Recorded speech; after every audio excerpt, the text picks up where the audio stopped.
Hi, my name is Paul Lima, and I have multiple sclerosis, or MS as it is called. I've had it for 22 years. But instead of talking about my MS, a debilitating disease that isn't going to kill me, at least not at any time soon, and instead of giving other MS warriors a pep talk, keep your chin up through your many and various symptoms, that kind of thing, I want to talk to healthy people in this video blog. I'm going to say some things that are neutral, shall we say, some things that are not nice, but must be said. And if you stick with me, you'll hear some complimentary things too, some sweet stuff. But first, let's start with the neutral stuff. I know that most healthy people don't think of the ill at all. Hell, I don't blame you. When I was a healthy person, which I was for 42 years, I never thought of people with MS or any debilitating disease for that matter. I was a round peg that fit into the round hole of society. But I'm a square peg now, 66, MS for 20 plus years, like almost 3 million MS warriors. Square peg, we don't fit in the round hole. Although some of us can squeeze ourselves into it on good days, maybe even weeks or months. Hell, even years. I had 2 good years after I was diagnosed. But I'm not asking you healthy round hole types to change the shape of your hole for us. I'm not even asking you to think of us, because your thoughts are not going to cure us, not going to fix us. So get on with your lives, and we will try to stay out of each other's way. So that covers most of you, healthy and oblivious. And again, I don't blame you. I was healthy and oblivious for 42 years, healthy and oblivious and getting on with your lives. Until a friend, family member, or you get sick or become old. Well, I hope you never experience illness. We all get old, unless something takes us quickly and prematurely. But until then, carry on. That's what I was doing when my MS hit. I was just carrying on with life. And it hit me, not you. So don't even think about it. So that's the neutral talk to most healthy people. Now, if I may change pace, I'd like to address the healthy folks who work in the pharmaceutical industry. I appreciate the work you're doing, for the most part, to develop better meds. I must confess, though, I don't appreciate the prices you charge for the meds you develop. I don't appreciate how you try to profit from them. I mean, what kind of mentality is that? Oh, he's sick. How can I profit from it? But we're capitalists, you say. Sorry, no, you're merciless, price-gouging profiteers. That's what you are, really. Where have all the Frederick Bantings gone? Long time passing. Demonstrating his altruistic commitment to medicine, Banting sold the patent rights to insulin to the University of Toronto for $1, claiming the discovery belonged to the world, not to him. This allowed insulin to be mass-produced, making it widely available to the public for the treatment of diabetes. What do you have to say to that? If you didn't profit, you'd have no money to develop new drugs? That's what I hear. But how much money goes to senior executives and stockholders? What if you ran your pharmaceutical companies on a non-profit basis, making enough money to invest in additional drug research and not profit from your medicines? I know, spoken like a true socialist. Well, being ill gives you a different perspective on life. I mean, look at what you're doing. Working hard to find a medication that will help us. We appreciate that. Working hard to profit off sick people. Don't appreciate that. And if you can't see the disconnect, then I feel sorry for you. Get sick. Become dependent on expensive meds that may or may not help you, and definitely won't cure you. And I suspect you will change your tune. That's MS meds. They may help you, they may not.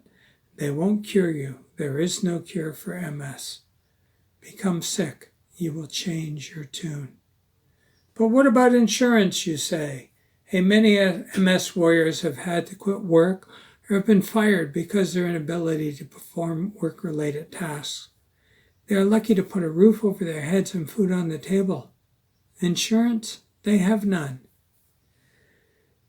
Some of them do have disability insurance, but healthy people work so freaking hard to deny MS warriors their disability benefits. They're sick, we're sick, and can't work, and have been paying in disability insurance for years. And you get your doctors, where do you find these people to say they can still work and hope they're too weak to do so, hope they're too weak to fight, hope they collapse and quit with no benefits?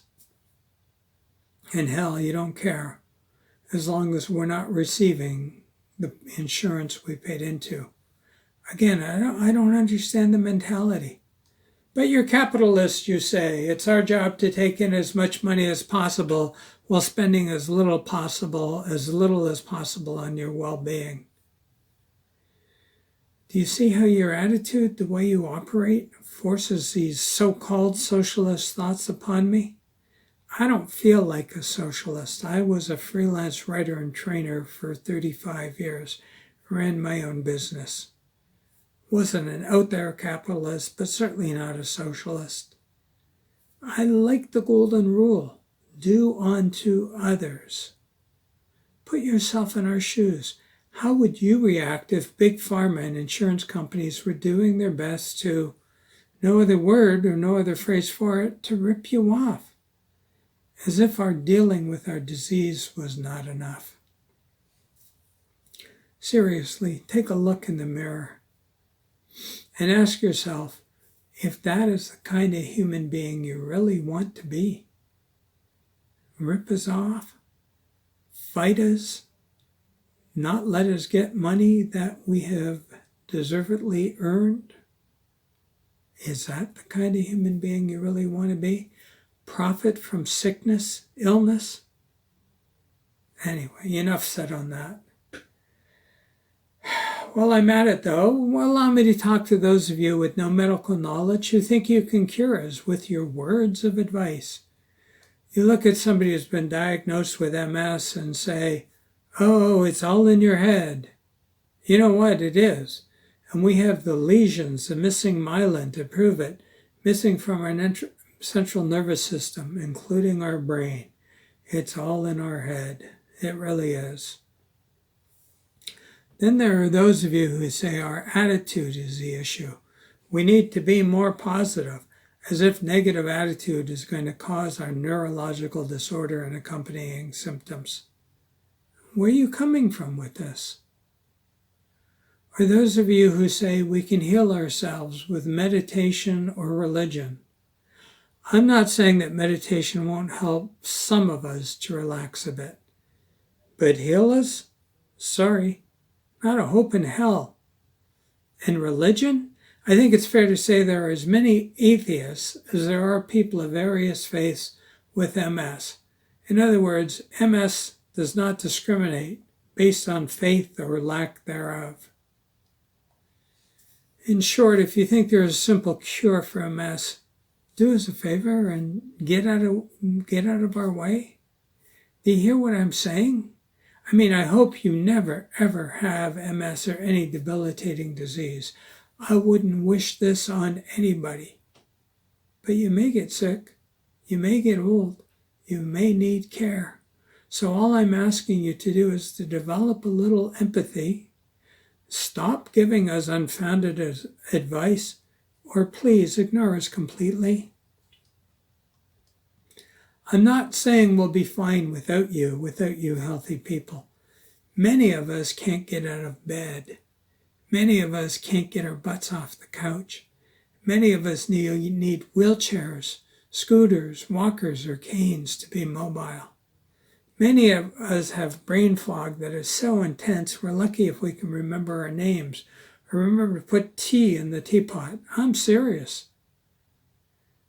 Do you know how many people with MS sit down and they go to have their coffee or their tea and it's nothing but hot water or cold water because they've forgotten to put a tea bag in, forgotten to grind the coffee beans and use them, forgotten to boil the water? So we need you. We need you, healthy people, as you will need others at some point in life. Unless you drop dead while seemingly healthy and get to avoid all this crap we're going through. And again, I'd never wish this upon a soul. But what I do wish for is kindness, compassion, and understanding. Understand that we're going to do the best we can for as long as we can with what we've got. There really isn't much more than that we can do. But there is less of some things you can do, like trying to cure us with your words, or ripping us off with your medications, and more of other things, like giving us moral, emotional, and even physical support as required. Which brings me to the final healthy people I want to talk to, and enables me to end this video blog on a more positive note. They are the people out there who understand us, who help us when we need assistance, who stand back when we are capable of doing things, even if awkwardly on our own. My lovely wife, Lynn, is one such person. Thank you, Lynn. You don't know how much I appreciate it, even though I try to tell you as often as I can. There are people out there who don't try to rip us off, who don't try to profit from our illness, who don't tell us how to make ourselves better using words that are meaningless to people with a debilitating disease. There are people out there who love us for the square pegs we are. Trust me, we love and appreciate you for it, for understanding that we didn't ask for this, that we sure as hell don't want this, that we can do little or nothing about this. In short, if I can get personal for just a few seconds, I was a healthy, robust being at one time. I am not anymore. I've got a freaking headache. My legs are going. I am weak. I did nothing to bring this on. I didn't choose this. These are simply the cards that I've been dealt. Understand that I am playing my hand as best I can. Understand that MS warriors play the hand that they've been dealt as best they can. It's up to you to choose how to play your hand. Play it against us like an opponent, or with us like partners. I know how I'd like to play the game. How about you? Thank you for listening. I'd apologize for this rant, but I'm really not sorry about it. These are words that had to be said. And again, those of you who get it, who get us, who help us, thank you so much. Take care. Bye, everybody. Thanks for listening.